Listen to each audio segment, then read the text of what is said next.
आयनिक solids में अब हम बॉर्न-हैबर साइकिल के उपयोगों के बारे में जानेंगे। तो बॉर्न-हैबर साइकिल के बहुत से उपयोग हैं।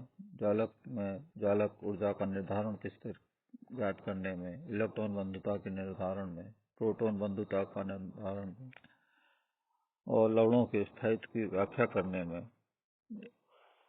इनका काफी उपयोग है। तो यहाँ पर जालक ऊर्जा निर्धारण में जो पूर्व में जालक ऊर्जा निकालने का जो बताए गए थे, उसके आधार पर जालक ऊर्जा का निर्धारण किया जा सकता है। तो किसी भी जालक निर्माण में हीट ऑफ सब्लिमेशन उत्पादन ऊर्जा प्लस आयनन ऊर्जा प्लस उनका वियोजन ऊर्जा एक एटम बनाने का, तो D/2 माइनस इलेक्ट्रॉन बंधुता माइनस जालक ऊर्जा प्लस कुल ऊर्जाओं का अंतर जो है अभिकारक और उत्पाद की ऊर्जा में जो कुल ऊर्जा परिवर्तन हुआ है कुल वह इजिकल टू 0। तो यहाँ पर इन पदों को निर्माण कर में कितना ऊर्जा परिवर्तन हुआ है और उत्पादन ऊर्जा, इलेक्ट्रॉन बंधुता, वियोजन ऊर्जा और आयनन ऊर्जा के आधार पर ज्ञात करके जालक ऊर्जा को मालूम किया जाता है। इसी तरीके से अन्य यदि जालक ऊर्जा हमें ज्ञात है तो हम अन्य ऊर्जा इलेक्ट्रॉन बंधुता के बारे में जानकारी कर सकते हैं, इसको ज्ञात किया जा सकता है। प्रोटॉन बंधुता का निर्माण, डिटर्मिनेशन ऑफ प्रोटॉन एफिनिटी। तो जब गैसीय अवस्था में एक ऋणायन एक प्रोटॉन से जुड़ता है तो एक अम्ल का अणु बनता है। इस प्रक्रम में जो ऊर्जा निकलती है वह प्रोटॉन बंधुता कहलाती है। जैसा नाम से स्पष्ट है कि प्रोटॉन के जुड़ने पर जो ऊर्जा मुक्त होती है उसे हम प्रोटॉन बंधुता कहते हैं। तो इस प्रोटॉन बंधुता में जो X प्लस H प्लस और X माइनस जो है वह गैसीय अवस्था में जुड़ेंगे तो जो ऊर्जा मुक्त होगी उसे प्रोटॉन बंधुता कहेंगे।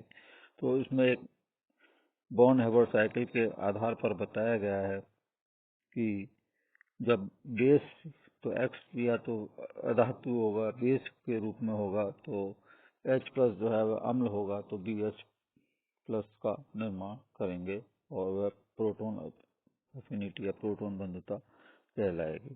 तो H जैसे H प्लस बनने के लिए यानी एक इलेक्ट्रॉन इसमें से निकला है, इसे हम आयनन ऊर्जा IP यानी आयनाइजेशन पोटेंशियल कहते हैं। और X जो गैस है, अधातु गैस है या बेस है, तो उसमें जो ऊर्जा हमें मुक्त होगी क्योंकि एक इलेक्ट्रॉन उसमें जुड़ रहा है, X से X माइनस बन रहा है गैसीय अवस्था का आयन, तो इसलिए यहाँ पे इलेक्ट्रॉन जोड़ने के लिए ऊर्जा जो है वह मुक्त होती है।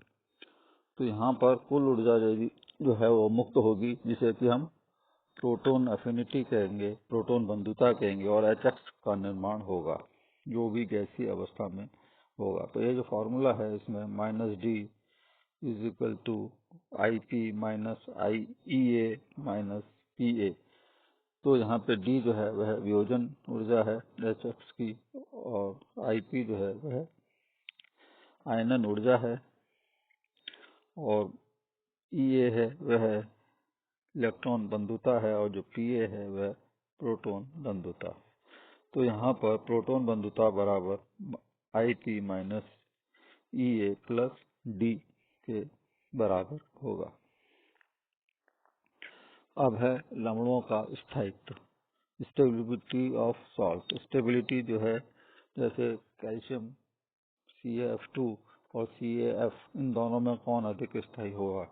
तो यहाँ CaF2 अधिक स्थायी होता है, जबकि Ca प्लस आयन जो निर्माण होगा उसमें कम आयनन ऊर्जा की जरूरत होगी और Ca+2 यदि आयन बनाते हैं तो यहाँ पे 2 इलेक्ट्रॉन मुक्त होंगे, तो उन दोनों इलेक्ट्रॉनों को मुक्त करने के लिए काफी ऊर्जा हमें देनी पड़ती है।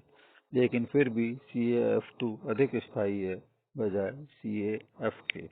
क्योंकि यहाँ पर जो CaF2 की संभवन ऊर्जा है, फॉर्मेशन एनर्जी है, वह काफी अधिक होती है CaF की तुलना में।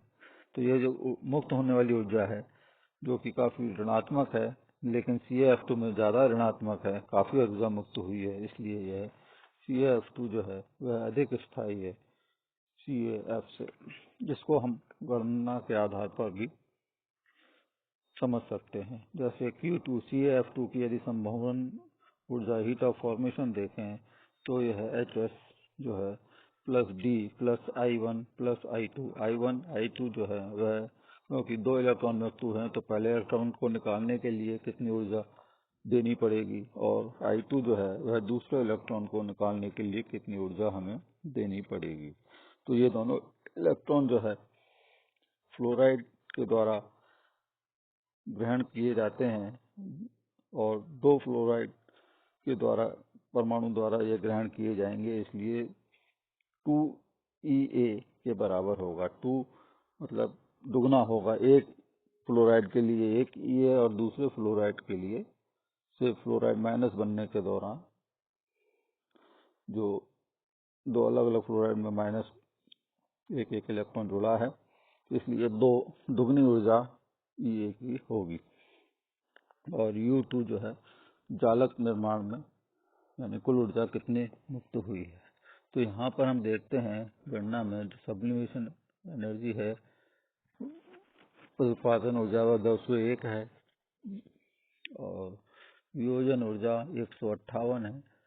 I1 590 पहली एक इलेक्ट्रॉन निकालने के लिए, दूसरा इलेक्ट्रॉन निकालने के लिए 1145 किलोजूल पर मोल ऊर्जा की आवश्यकता होगी। और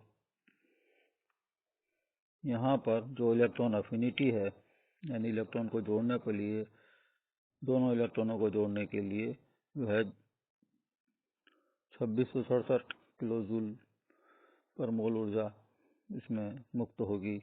और जालक निर्माण के दौरान यानी जब एक Ca+2 आयन दो फ्लोराइड आयनों से जुड़ेगा तो -670 किलोजूल पर मोल ऊर्जा मुक्त होती है, यानी कुल मिलाकर -1243 किलोजूल प्रति मोल ऊर्जा यहाँ पर मुक्त हुई। यह इसकी संभवन ऊर्जा है।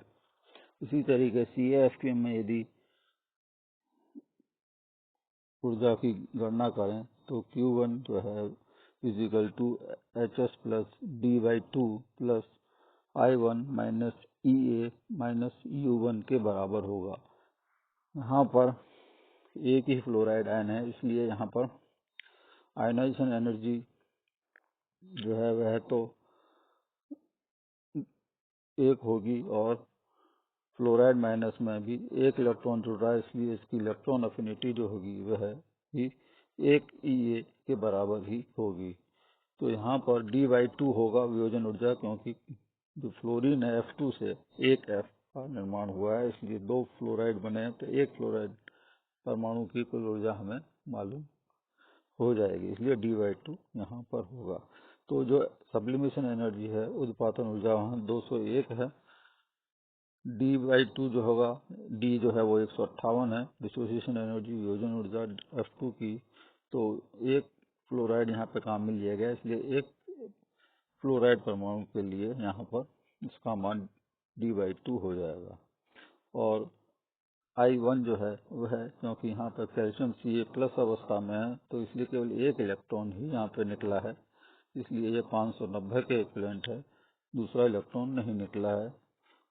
Ea जो है वह एक इलेक्ट्रॉन को जोड़ने पर मुक्त हुई ऊर्जा 335 किलोजूल पर मोल है और कुल जो जालक ऊर्जा है वह है -795 किलोजूल पर मोल, यानी एक CaF को बनने के लिए इतनी ऊर्जा है। तो ये कुल जो यदि इसकी ऊर्जा निकालें तो वह -260 किलोजूल प्रति मोल ऊर्जा मुक्त हुई है।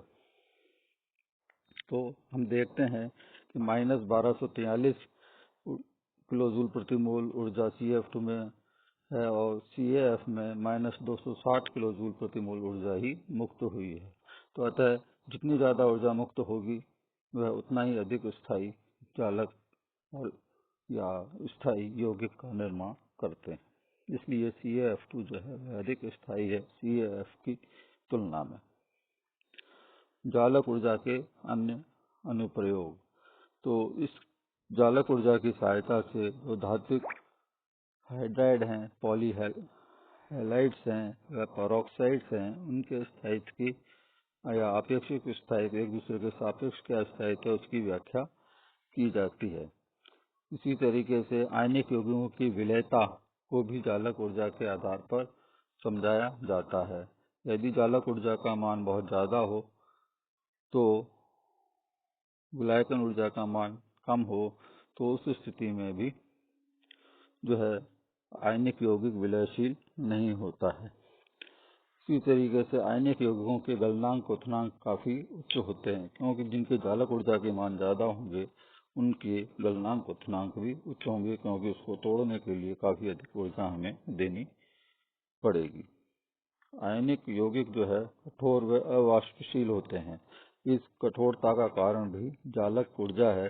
तो यहाँ पर जालक ऊर्जा का मान जितना ज्यादा होगा वह उतना ही कठोर आयनिक यौगिक होगा और वह अवाष्पशील होगा, क्योंकि ये बंधन जो है स्थिर विद्युत आकर्षण बल है और ये प्रबल प्रकार का आकर्षण बल होने के कारण यह आसानी से या कम ऊर्जा पर यह नहीं टूटता है।